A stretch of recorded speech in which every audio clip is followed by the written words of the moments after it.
The sun was setting when Donna Harrington first discovered the betrayal.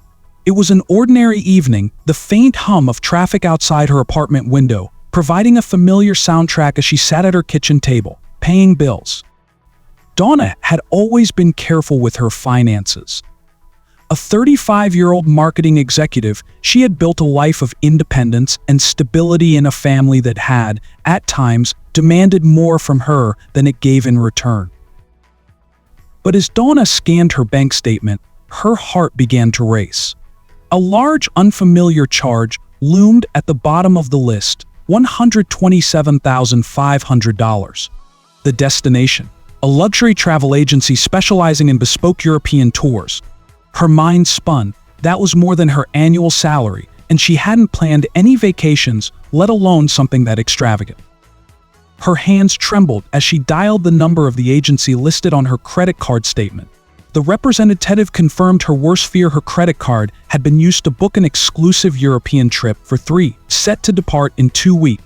The names listed: her parents Robert and Helen Harrington, and her younger sister Karen. Donna could barely breathe. She had lent her parents her credit card details once, for emergencies only. But this was no emergency. This was theft, and from her own family. Her phone rang almost immediately after she hung up with the travel agency. It was her mother. "Oh, Donna, you're going to love this," Helen chirped, oblivious to the storm brewing on the other end of the line. "We booked the most fantastic trip for Karen's graduation. You'll be proud of her. She's finally getting to see the world." "How did you book it?" Donna's voice was low, trembling with the effort to keep her composure. "Oh, don't worry about that, sweetheart. We used your credit card to take advantage of the points for upgrades. It's a win-win, really. We'll pay you back. Eventually."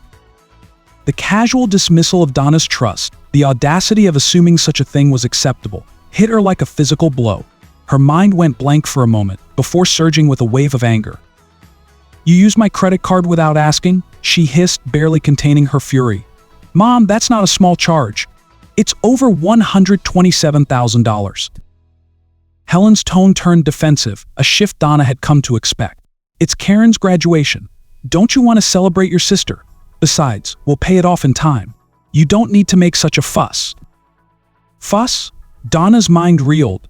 Her credit card was maxed out, her financial future put at risk, and she was being told not to make a fuss. Her family's selfishness and entitlement, long buried under years of compliance and playing the role of the dutiful daughter, suddenly rose to the surface. The argument escalated. Helen's voice sharpened, accusing Donna of being selfish, penny-pinching, and ruining her sister's special moment. Donna's heart pounded with a mix of rage and betrayal. She could feel her grip on the phone tightening. "I'm calling the credit card company," Donna said coldly. "This is fraud." The conversation ended in a flurry of accusations and slammed phones. Donna sat at her kitchen table staring at the wall, the weight of what had just happened sinking in. Her parents, the people who were supposed to protect her, had stolen from her, and worse, they didn't even see it as wrong. The next few days were a blur of anger, disbelief, and heartbreak. Donna had always been the responsible one, the dependable daughter who worked hard to support herself and occasionally help her family, but she had never expected this level of betrayal. She reported the charges fraudulent to the credit card company, hoping they could resolve the situation. The process was grueling: multiple calls, filling out paperwork, and waiting for the investigation to unfold. Meanwhile, the tension with her family only grew. Karen, oblivious to the turmoil she had caused, posted excited updates on social media about the upcoming trip. Each post felt like a fresh wound to Donna, a reminder of the deep divide that had opened between her and the people she thought she could trust. Donna's father, Robert, called her a few days later, hoping to smooth things over.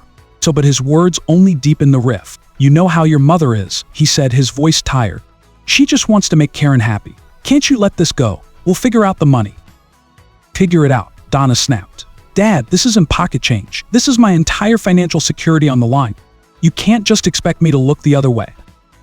"You're overreacting," Robert replied, his tone dismissive. "It's for Karen. She deserves this after all her hard work." There it was again, the relentless favoritism, the constant dismissal of Donna's feelings and contributions. Her entire life, she had been second to Karen, the golden child. And now, her own financial stability was being sacrificed at the altar of her sister's success. Karen herself was no better. When Donna confronted her, hoping for some semblance of understanding, Karen simply shrugged. "I didn't ask them to use your card, but it's done now. Besides, it's not like you can't afford it." "Afford it?" Donna's voice cracked with disbelief. "Karen, this could ruin me financially. You don't get to just brush this off." Karen waved her hand dismissively, as if Donna's concerns were trivial. "Look, I get it, you're upset. But this is my graduation, and I deserve something special. Can't you just be happy for me?" The conversation ended in a stalemate, leaving Donna feeling more isolated than ever. Her family had always been dysfunctional, but this felt like a breaking point, a line that had been crossed, with no going back. The credit card company finally responded with some good news. After reviewing the case, they agreed to reverse the charges, ruling that the use of Donna's card without explicit permission constituted fraud. The relief was palpable, but it was short-lived. The trip was canceled, and when her family found out, the fallout was immediate and brutal. Donna's phone buzzed with angry calls and messages from her parents, each one more vicious than the last. Helen left a voicemail, her voice icy with resentment. "You selfish, ungrateful child. How dare you ruin Karen's trip? You've always been jealous of her, haven't you? Always trying to tear her down. Well, congratulations, Donna, you've succeeded." Karen, too, took to social media, posting a tearful video about how her cruel sister had ruined her dream graduation trip. The video went viral within their small circle of friends and extended family, sparking a wave of messages, some supportive, but many condemning Donna's actions. It was a nightmare. Donna felt as though her entire world was collapsing, the walls closing in around her. Even people she had considered close friends were turning against her, suggesting that maybe she should have just let her family have the trip, even if it meant accepting the financial hit. But Donna knew better. She wasn't going to be the victim of her family's manipulation anymore. It was time to take control of her own life, even if it meant cutting ties with the people who had raised her. Donna's aunt, Lydia, reached out to her a few weeks later. Lydia had always been something of an outsider in the family, someone Donna could talk to when things got tough. She was blunt, practical, and never sugar-coated the truth. "I'm sorry, sweetheart," Lydia said, her voice laced with sympathy. "But I'm not surprised. Your mother's been financially irresponsible for as long as I've known her. She's taken advantage of me a few times, too. It's just that you're the first one to push back." Donna sat in silence, absorbing her aunt's words. She had always suspected there was more to the story, but hearing it confirmed was still a shock. It wasn't just about the trip or the credit card, it was about a pattern of behavior that had been festering for years. "Don't let them guilt you," Lydia continued. "You have every right to protect yourself. If that means going no contact for a while, then so be it. You can't keep setting yourself on fire to keep them warm." The idea of cutting off her family felt impossible, but Donna knew it was the only way to protect herself. She had to break free from the toxic cycle of guilt, manipulation, and financial abuse that had defined so much of her relationship with her parents and sister. She started by changing all her passwords, freezing her credit, and closing the accounts her parents had access to. Then, with a heavy heart, she called her parents and told them she needed space. Helen's response was swift and venomous. "You're going to destroy this family," she spat. "You think you're better than us now. Just wait. You'll come crawling back when you realize what you've done." But Donna didn't waver. For the first time in her life, she felt a sense of control, of agency over her own destiny. It was terrifying, but it was also liberating. Weeks passed. Donna threw herself into work, into therapy, and into rebuilding her sense of self. The silence from her family was deafening at first, but she slowly began to find peace in the quiet. For the first time in years, she wasn't constantly waiting for the next crisis to erupt, the next demand to be made. Therapy helped her understand the patterns that had shaped her life: the favoritism, the guilt, the constant need to please others at her own expense. It was a painful process, but it was also healing. For so long she had been defined by her family's expectations, by their demands. Now she was starting to define herself on her own terms. Then, one day she received an unexpected call from her father. His voice was subdued, almost apologetic. "I've been thinking a lot about what happened," Robert said. "I don't agree with how things went down, but I miss you, Donna. And I think maybe we need to talk, really talk, about what's been going on." It wasn't an apology, not yet, but it was a start. And for the first time since the ordeal began, Donna felt a flicker of hope that maybe, just maybe, there was a path forward. Donna hesitated before agreeing to meet her father. His voice had sounded sincere, but the wounds were still fresh, and she wasn't sure she could trust any olive branch extended by her family. However, after weeks of reflection and therapy, she felt strong enough to face him. She knew this conversation could either lead to a genuine reconciliation or expose deeper cracks in their relationship. Either way, she was ready to handle it on her terms.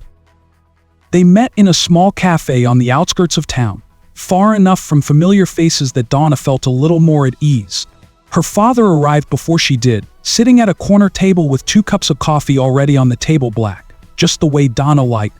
For a moment, the sight of him sitting there, looking a bit older and more worn than she remembered, tugged at her heart.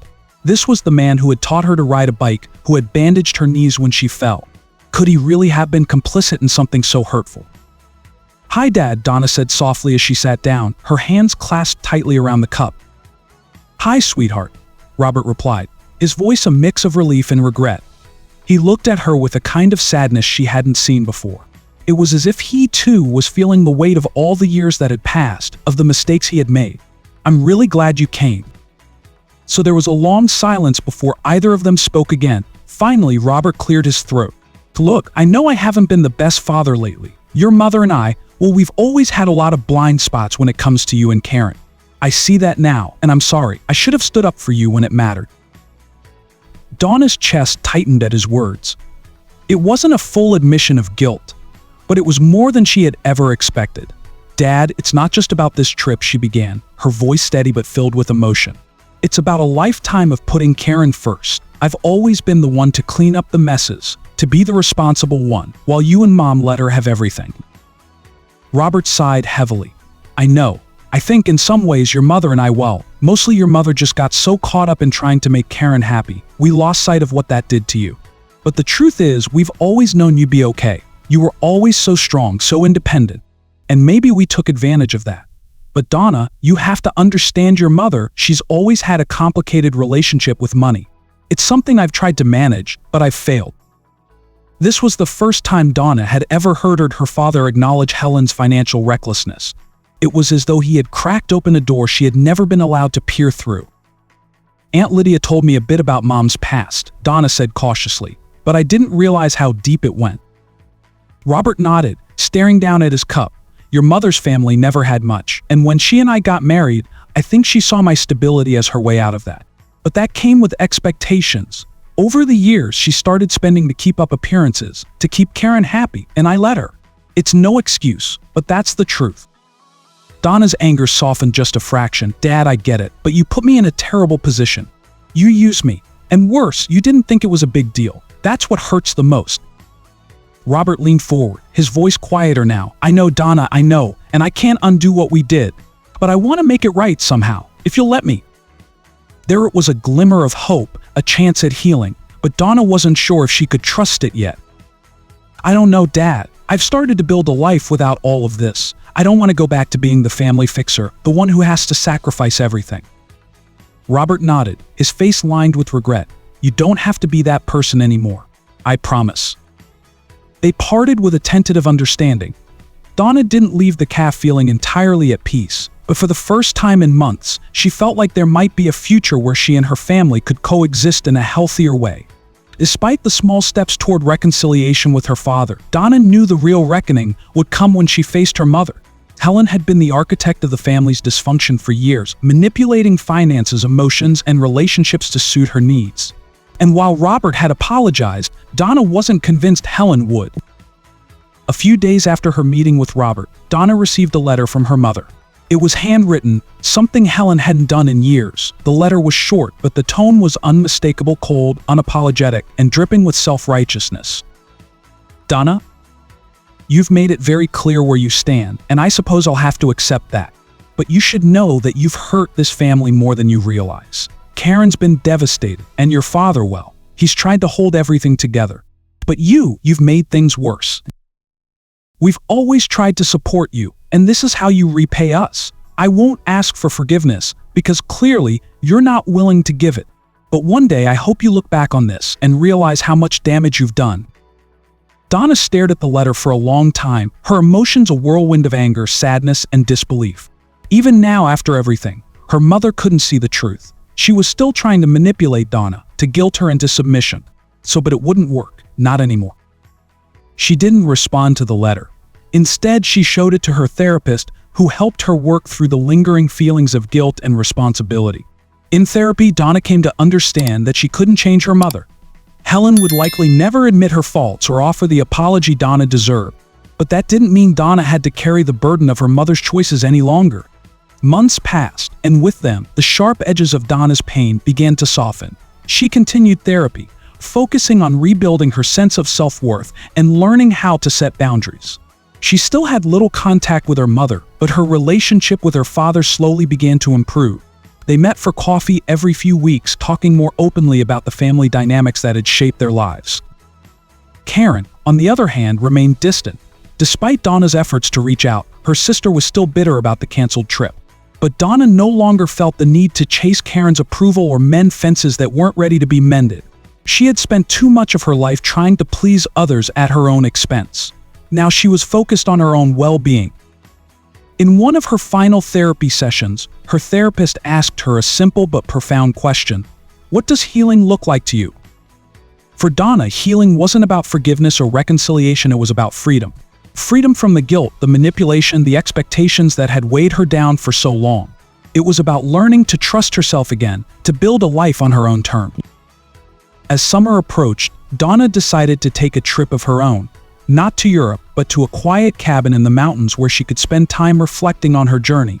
The air was crisp, the scent of pine trees filling her lungs, as she stood on the porch of the cabin, looking out at the vast expanse of wilderness before her. For the first time in a long time, Donna felt at peace. She knew the road ahead would still have its challenges. Her family wasn't perfect, and neither was she. But she had found her strength, her voice, and her sense of self. Sitting on the porch, a cup of tea warming her hands, Donna allowed herself a rare moment of stillness. The silence wasn't lonely, it was comforting.